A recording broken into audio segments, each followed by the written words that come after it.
ante ti y no sé qué decir. Tú me das el valor para poder seguir. Has borrado tú mis miedos. Tú me das vida, eres mi consuelo. No cabe duda que la tecnología nos cambia y nos ha cambiado el mundo. El mundo es tan chiquito y la tecnología nos rebasa a muchos de nosotros. Yo digo, ya no tengo cabeza para tanto. Cuando yo era niño existían los telegramas. Solamente veo algunos pocos que dicen, "Ujú". Los demás, eso es cosa del pasado. No, quisiera ser más joven, pero no, ya las décadas se nos han amontonado y de alguna manera, irremediablemente. Cuando tú sabes que querías comunicar algo, existían los telegramas. Estoy hablando de la época de los 50, 60 y 70, que yo era muy jovencito en los 70. Entonces, el telegrama tenía una particularidad en específico, que tú querías mandar un mensaje y dependía de la cantidad de palabras, era el costo que tú tenías que pagar por el telegrama. No me acuerdo cuánto valía, pero no cualquiera podía tener un telegrama. Era más fácil entrenar una paloma, cruzarla con perico para que te pudiera mandar el mensaje y fuera un mensaje hablado, pero eso no existe. Entonces teníamos que mandar cartas. Y si eran nacionales tenía un costo, si era internacional había que comprar los timbres, y entonces mientras más lejos fuera, era más costoso. Pero los telegramas eran una innovación, como dijo aquel, una innovación nueva, vale el pleonasmo. No era una innovación en la que tú podías mandar el mensaje, pero de acuerdo a la cantidad de palabras era el costo. Y había de dos tipos, ordinario y urgente. Y si era urgente, entonces era mucho más caro. Hoy a través del WhatsApp, videollamadas, eso ya es cosa de la historia. Cualquiera puede comunicarse al instante, en tiempo real.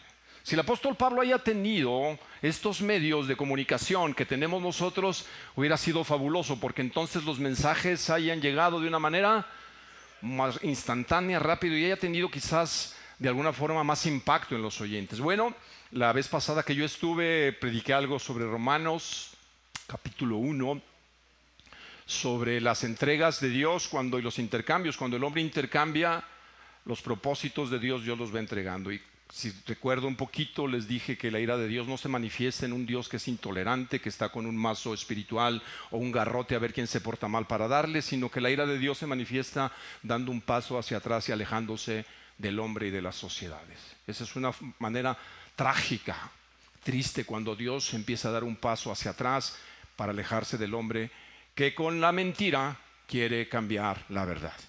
Y entonces los 11 capítulos de adelante, del 1 y 18 hasta el capítulo 12, es un solo tema, que es el Evangelio.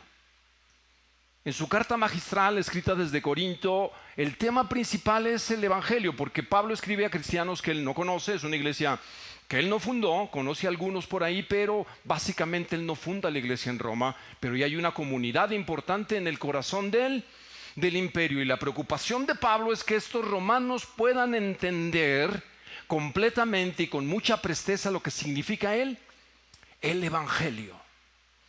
Y creo yo que más que nunca en el siglo XXI la iglesia se ha alejado de la pureza del Evangelio.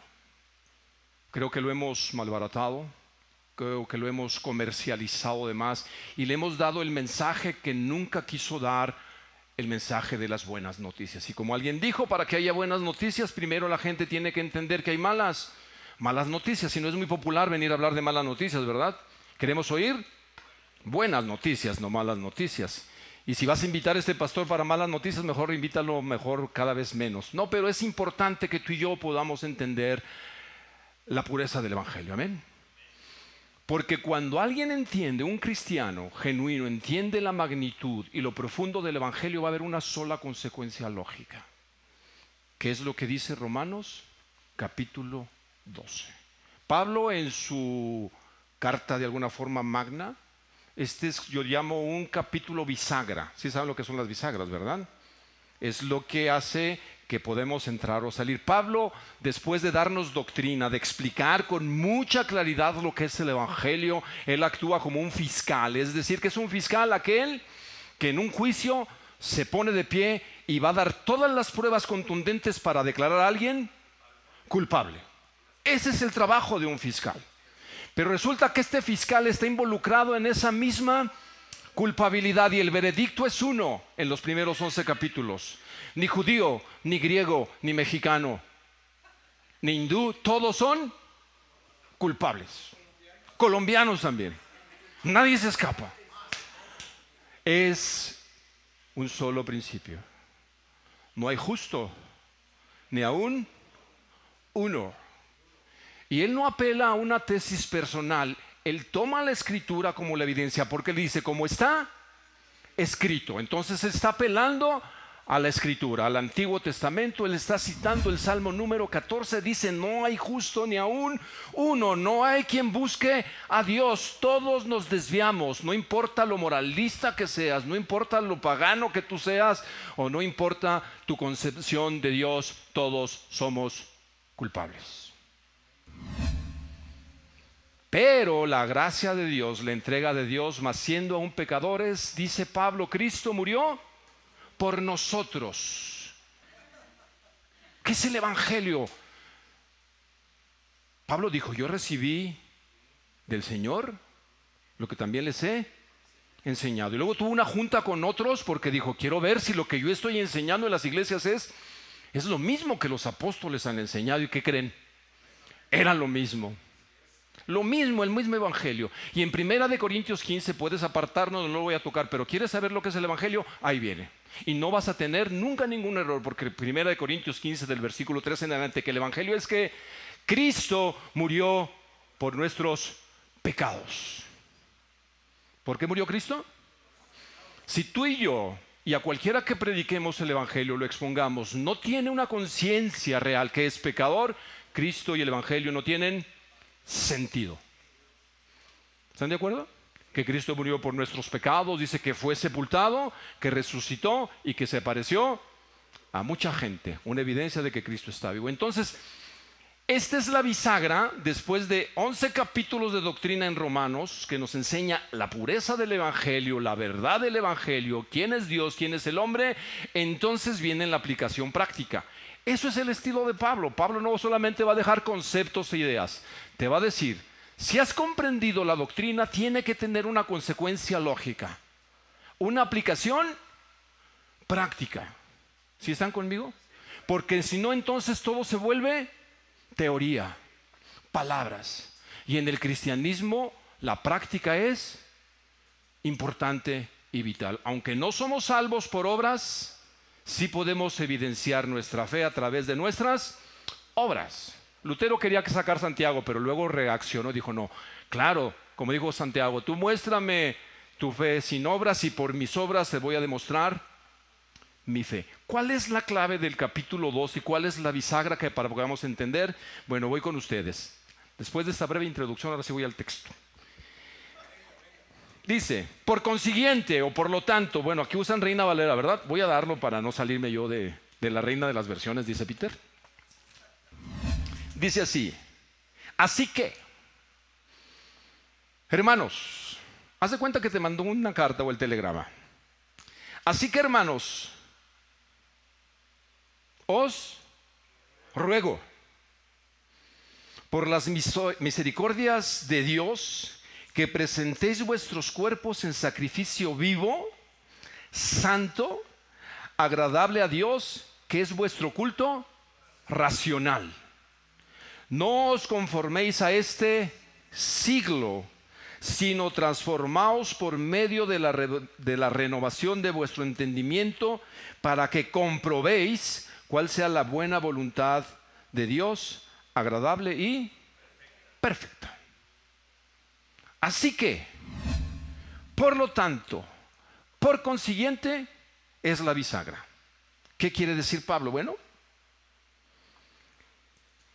es la transición de la carta. Si ya entendiste el Evangelio, dice, le manda la carta a los romanos y él espera que hayan entendido que el mensaje de él evangelio. Dice, si realmente entendieron de lo que se trata el evangelio, cuáles son las buenas noticias, indefectiblemente tiene que haber una consecuencia. No hay manera de que si una persona entiende el evangelio no pase lo que Pablo les está diciendo que debe de pasar. Son 3 cláusulas esta tarde que yo quiero compartir con ustedes. Número 1, la exhortación, porque usa una palabra muy interesante. Dice, así que, hermanos, es decir, es una carta para cristianos, creyentes. La primera palabra es un verbo. ¿Qué hace? ¿Les qué? Les ruego. ¿Alguna vez has rogado a alguien? Yo no ruego a nadie. ¿Alguna vez le has rogado a alguien? Te ruego por favor, que me pagues. Un ruego tiene una expresión emotiva, pero también de urgencia. ¿Sí están conmigo?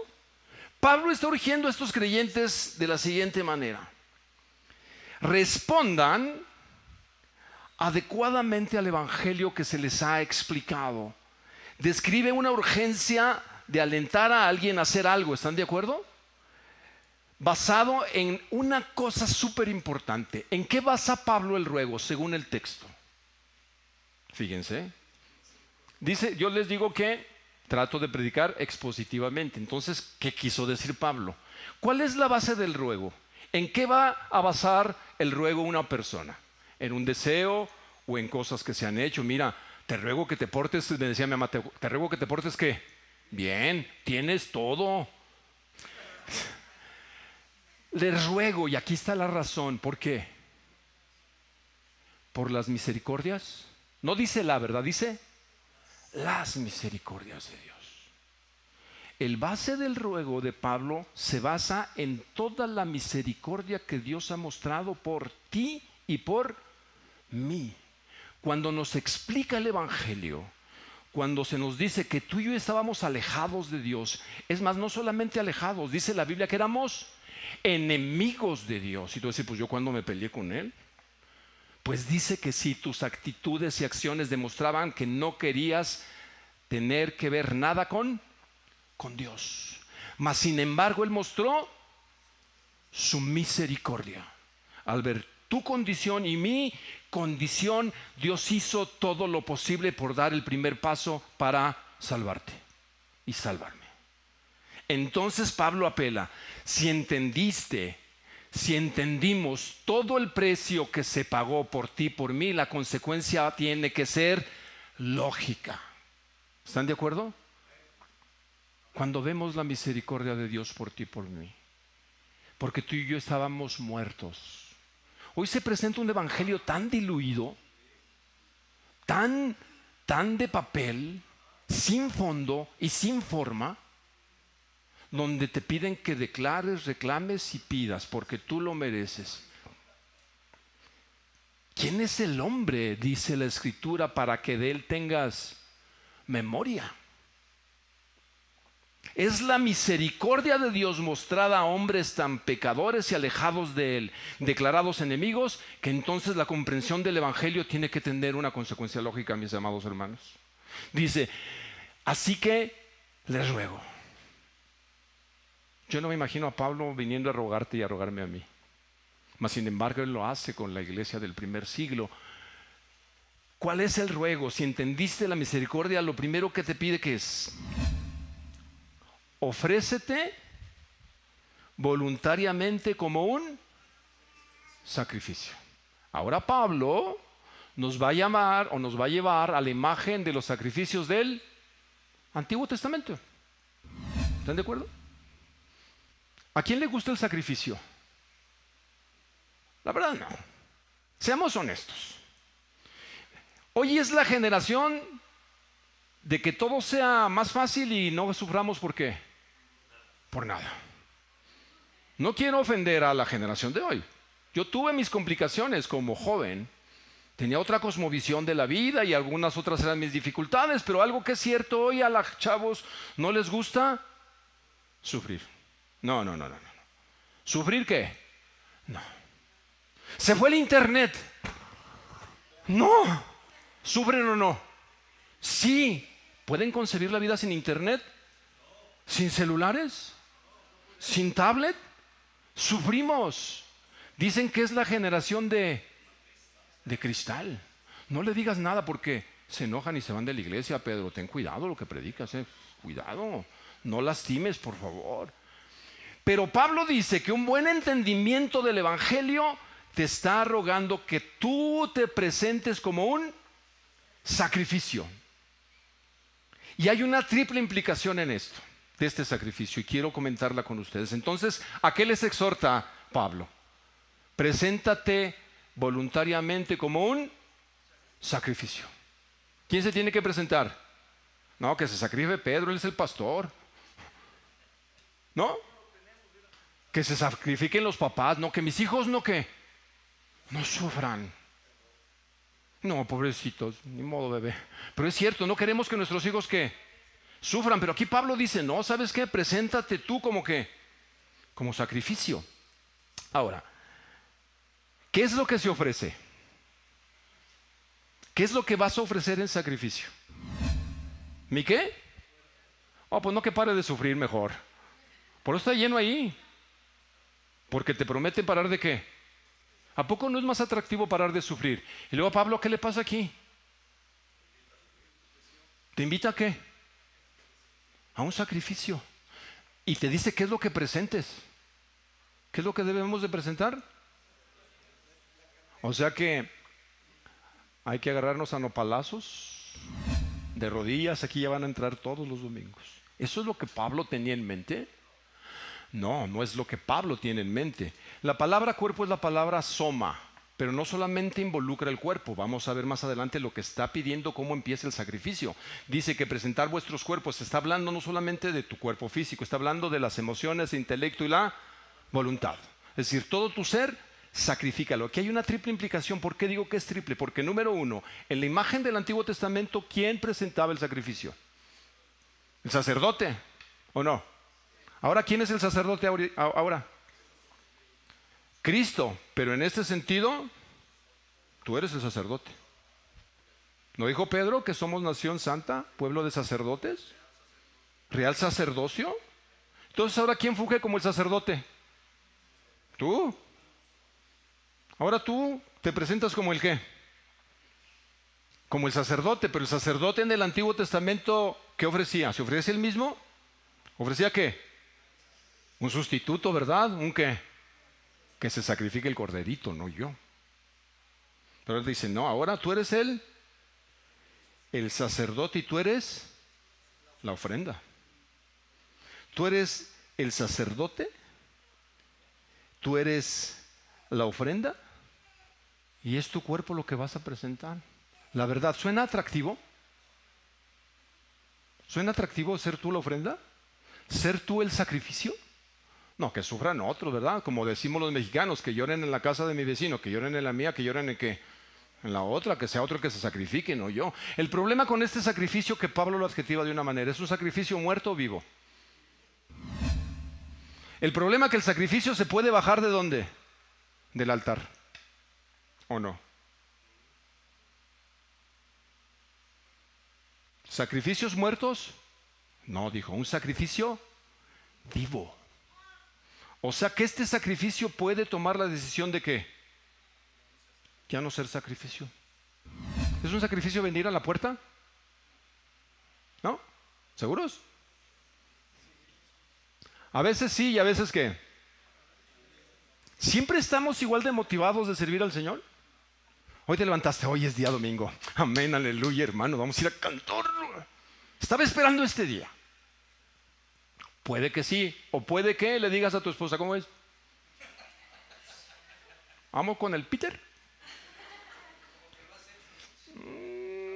Hace calor, pero ya pusieron techo nuevo. Amén, aleluya. Hay ventiladores, pero hoy corre el Checo Pérez. Y a la pura hora.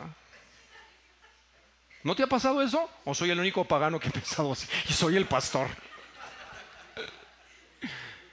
Sí implica trabajo, Sí implica dolor, mis amados hermanos. Sí lo implica, ¿o no? ¿O tú crees que el corderito decía, échale a la yugular, Akira?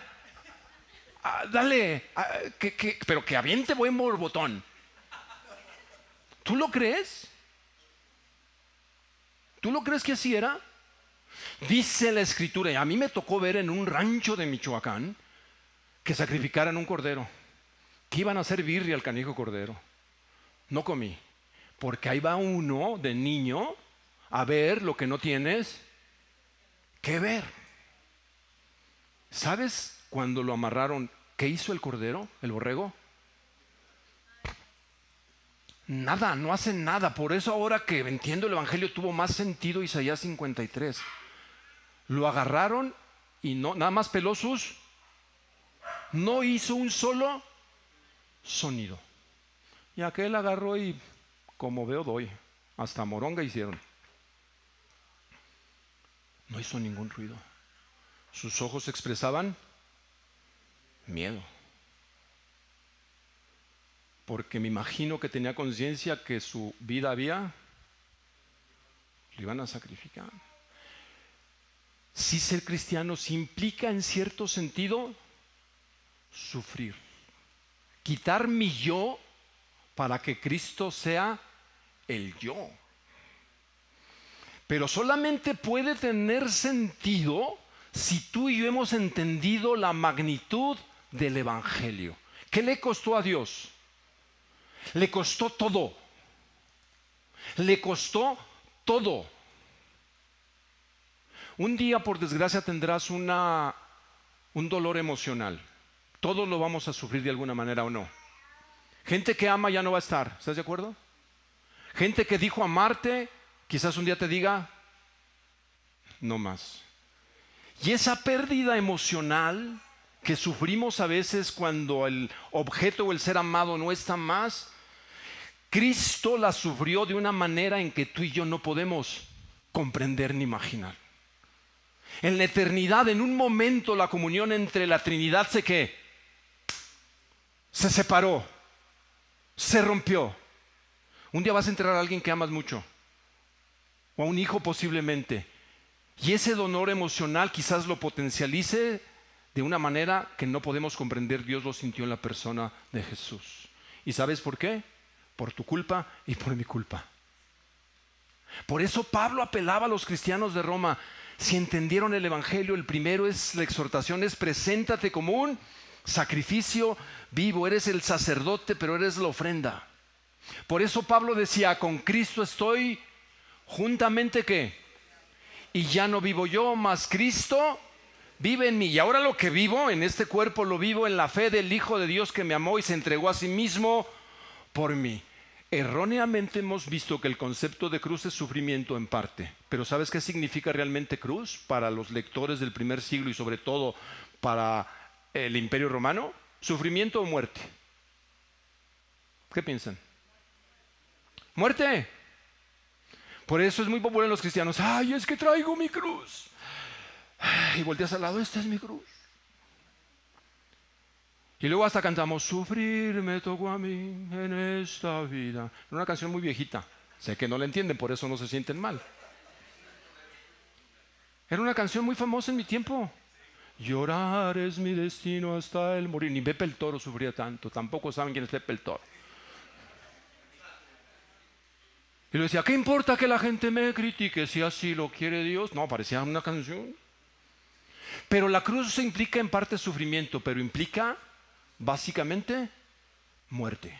Por eso Pablo dijo, ya no vivo ¿quién? Yo. ¿Quién vive en mí? Cristo. Es la muerte al yo. James Bond, permiso para matar. Mata tu yo para que viva Cristo. Mata el pecado para que viva Cristo. ¿Es radical o no? Sí, es radical, mis amados hermanos. Por eso el cristianismo ahorita está dando unos tumbos. Por eso las iglesias están hay que ser inclusivos, hay que abrir el amor a todo el mundo. Y otros dicen, ¿qué está pasando?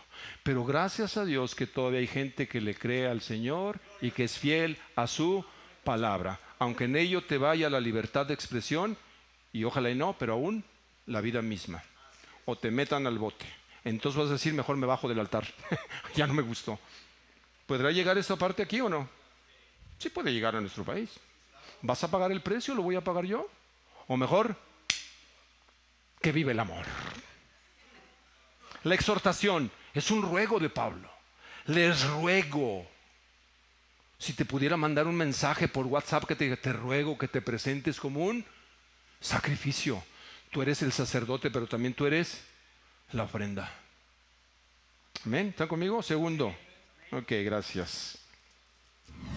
Luego dice que es un sacrificio bueno, santo, ¿verdad? Aceptable. Pero me gusta esta parte, dice, como un sacrificio santo. La palabra santidad quiere decir apartado, diferente. Dios es santo porque es diferente. El lugar santísimo era santo porque era diferente y apartado. Agradable a Dios.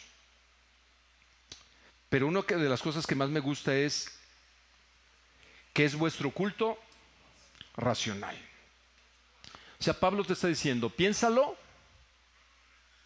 seriamente. Por mucho tiempo, mucha gente ha creído que tener fe es como un salto al vacío, ¿verdad? Eso es la fe, es un salto al vacío. A ver, tengo fe, a ver si qué. A ver si sucede. ¿Es como saltar al vacío la fe? Yo creo sinceramente que la fe de la que nos habla la Biblia es la fe más razonada, más pensada y en la cual tú debes estar muy interesado para que puedas argumentar tu fe. ¿O no? Por eso me gusta Hebreos capítulo 12. Porque el escritor de Hebreos dice, por la fe entendemos que el universo fue hecho por la palabra.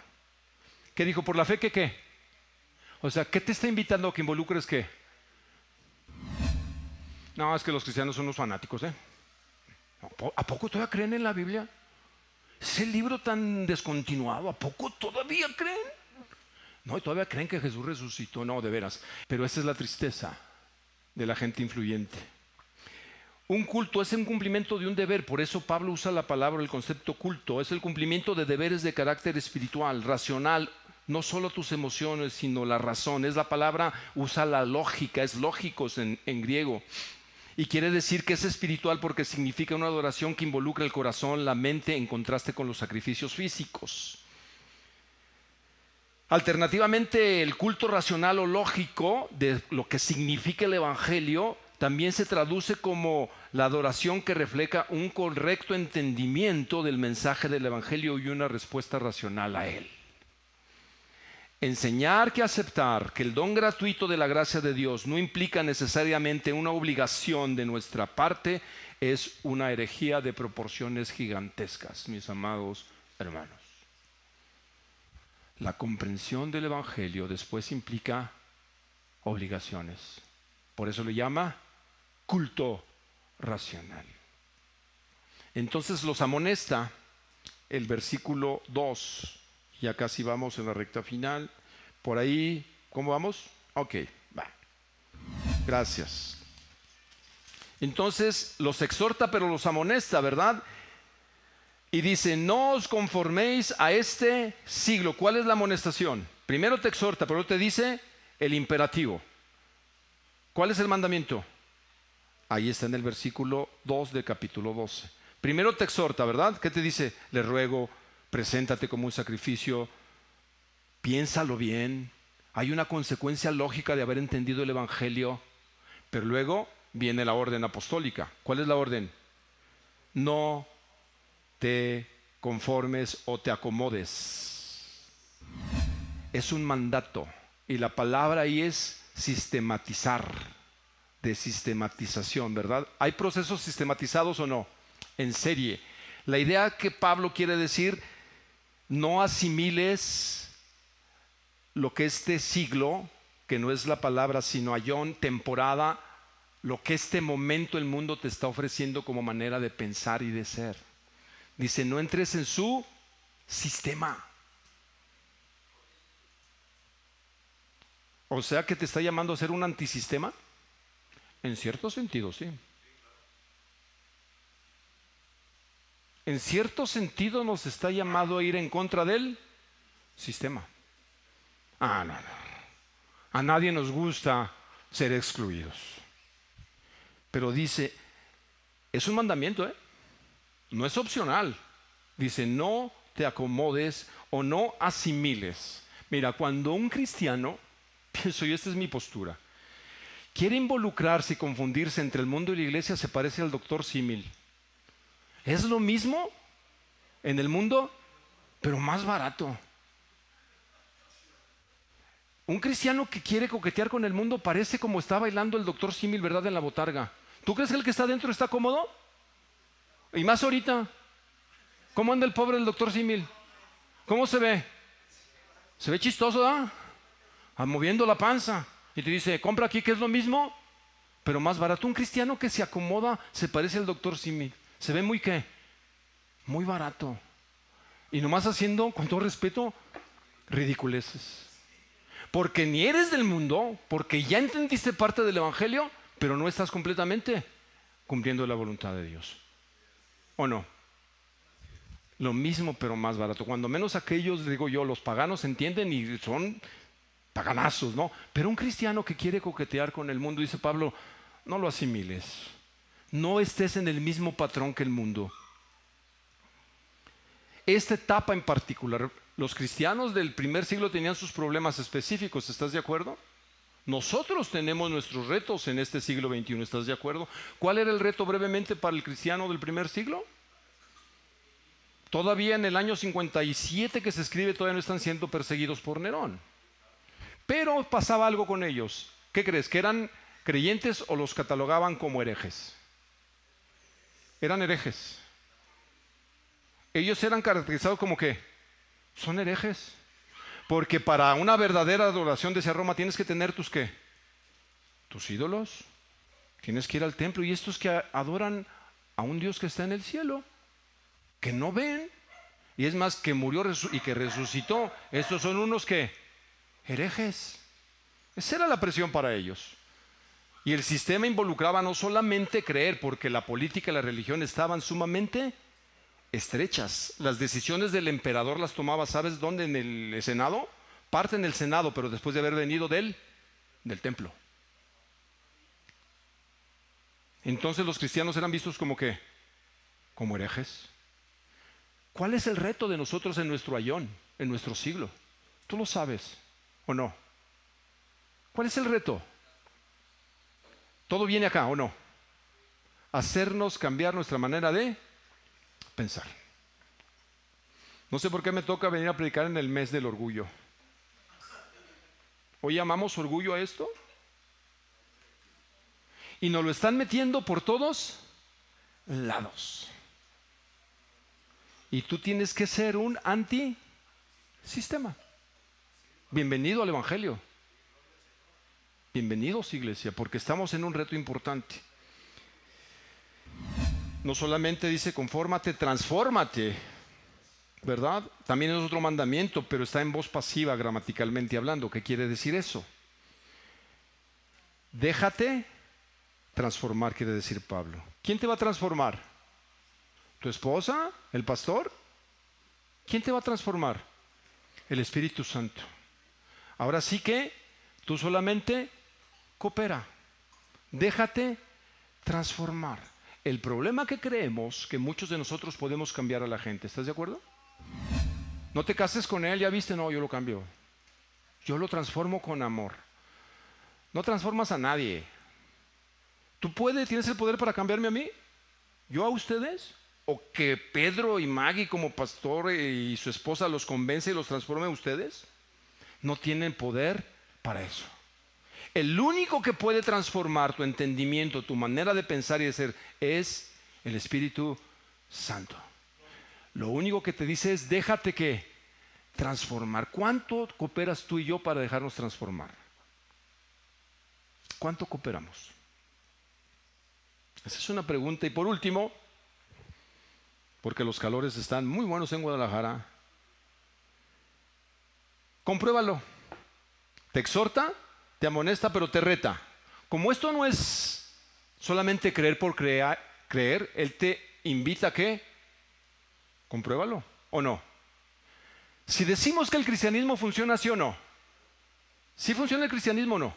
Porque si no funciona, Pedro, cerramos esto y mejor nos vamos, ¿o no? ¿Para qué están aguantando los calores y oyéndome a mí? ¿O sí? Si el cristianismo es relevante y funciona, Pablo te dice, compruébenlo. Para propósito, ¿para qué? Para que tú puedas comprobar cuál sea la buena, agradable y perfecta voluntad de Dios. Así tendría que ser en el sentido gramatical. No estoy corrigiendo a Reina Valera, pero el sentido es que la voluntad de Dios tiene 3 adjetivos. ¿Es qué? Buena, es agradable y es perfecta. Pero ¿a quién le toca comprobarlo? A mí y a ti. ¿Es buena o no la voluntad de Dios? Siempre se ha preguntado, ¿cuál será la voluntad de Dios? Hay voluntad determinada de Dios, ¿verdad? Que está muy clara. Y la que más me gusta que entendí hace algunos años es que Dios quiere que yo sea santificado. ¿Sí sabías eso? En Tesalonicenses dice, porque la voluntad de Dios es vuestra santificación. O sea que Dios me está llamando a ser diferente. ¿Sí? No tengas duda, como dice el pastor. Dios quiere que marques una diferencia. Sí. Ya. ¿Estás marcando diferencia en tu entorno? ¿Se podrían hablar de ti cosas que marcan una diferencia en la compañía? ¿En el vecindario? ¿En la familia? ¿En la iglesia? ¿Estás marcando una diferencia aquí en la puerta? Dios quiere nuestra santificación. Porque todo lo que Dios nos da es bueno o malo. Dice Santiago, Dios no puede dar nada malo. Todo don perfecto viene. ¿Don qué? Todos los regalos que Él nos da son buenos o no. Génesis empieza, todo lo que Dios hizo era ¿qué? Bueno, pero ahí medio bueno. ¿Cómo están los tacos? Están buenos. Dijo, son buenos en gran manera. Dios no puede hacer nada mal. Y dice que su voluntad, cuando tú la aplicas a tu vida, es que es buena, pero no solamente es buena. Es que es agradable. O sea, como te dije, ¿es padre vivir en la voluntad de Dios o no? Es rico vivir en la voluntad de Dios, porque viene de un ser que es netamente perfecto. Por eso lo que Él te diga que hagas, aunque no lo entiendas en su totalidad, ¿sabes qué? Hazlo. Hazlo. ¿Qué tienes que sacrificar hoy? Pónganse de pie, ya. Pónganse de pie. No me gusta la manipulación musical. Porque voy a decir, vete, échame unas fibras emotivas. Que a veces resulta mejor, ¿no?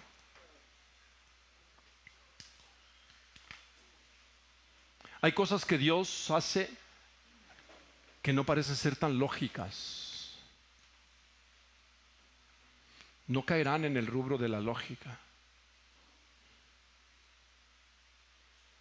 Porque te dirá que sacrifiques cosas que amas.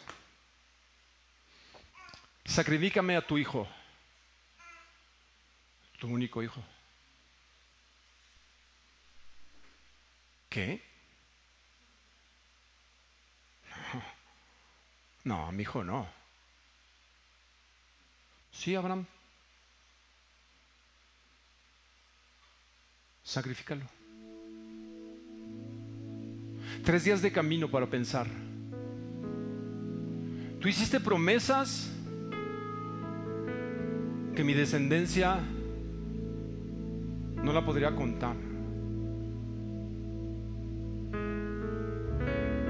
Y me lo has dejado casi 16 años. Y lo he visto crecer. Lo he visto decir papá y mamá, 2 ancianos. Lo he visto reír. Lo he visto gatear.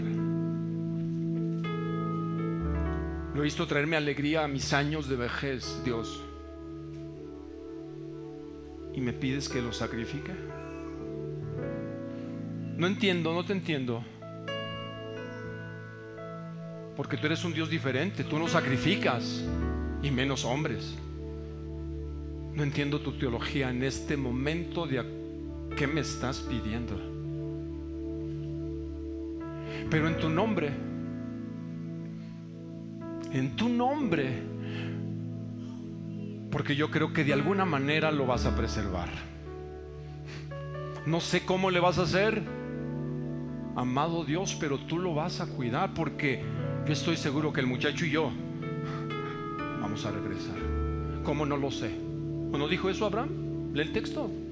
Le dijo a los sirvientes: esperan aquí, el muchacho y yo iremos a sacrificar y regresaremos.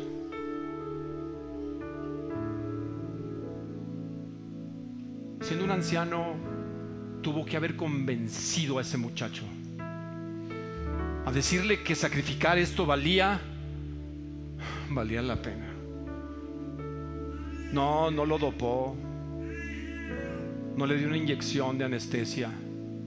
Creo que Isaac había entendido lo suficiente al ver a su padre de que Dios haría algo que ellos dos no podían comprender. Y Dios detuvo el sacrificio. Y el hijo de risa volvió a ser risa y alegría. Pero hay otro Isaac, donde el golpe del padre no fue detenido. Hubo otro Isaac en la cruz del Calvario, donde el golpe fue asestado en la cruz, donde toda tu maldad y mi maldad cayó en Jesús. Y dijo: ¿por qué me has abandonado?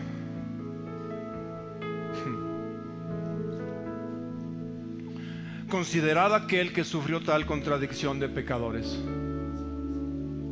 para que no desmayes, para que no desmayes. Pon tus ojos en Jesús. Y como decía ese canto: y lo terrenal sin valor será a la luz del glorioso Señor.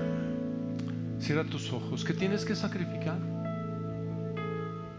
¿Te sigues bajando del altar con frecuencia? ¿O dices: aquí estoy, porque sé que lo que tú vayas a hacer es bueno para mí?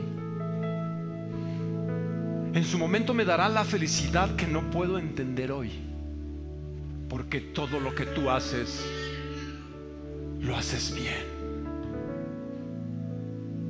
Despertemos, iglesia. No te acomodes a este mundo. No te dejes cortar por el patrón de este mundo que te quiere empujar a él. No abarates la gracia. Como dijo Dietrich Bonhoeffer, gracia barata. La gracia costó todo. Le costó todo al Padre, le costó todo al Hijo y al Espíritu Santo, por amor a ti y por amor a mí.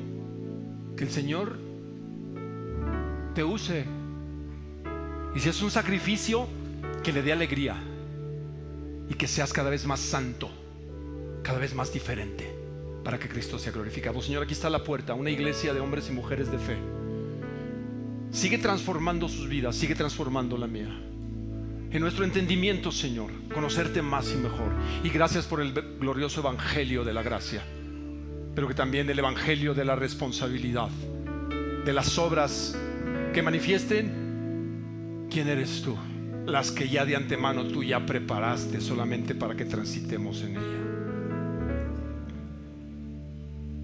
Toca, transforma y guía, para que en la manifestación de la eternidad nos unamos al coro de ángeles y de los que han sido perfeccionados para decir: Gloria por la eternidad al que es digno, al que fue inmolado, a Jesús. Y juntos cantemos por la eternidad. A ti la gloria, en tu nombre oramos. Entonces decimos amén. Den un aplauso al Señor porque Él es bueno. Dios les bendiga. Gracias, iglesia.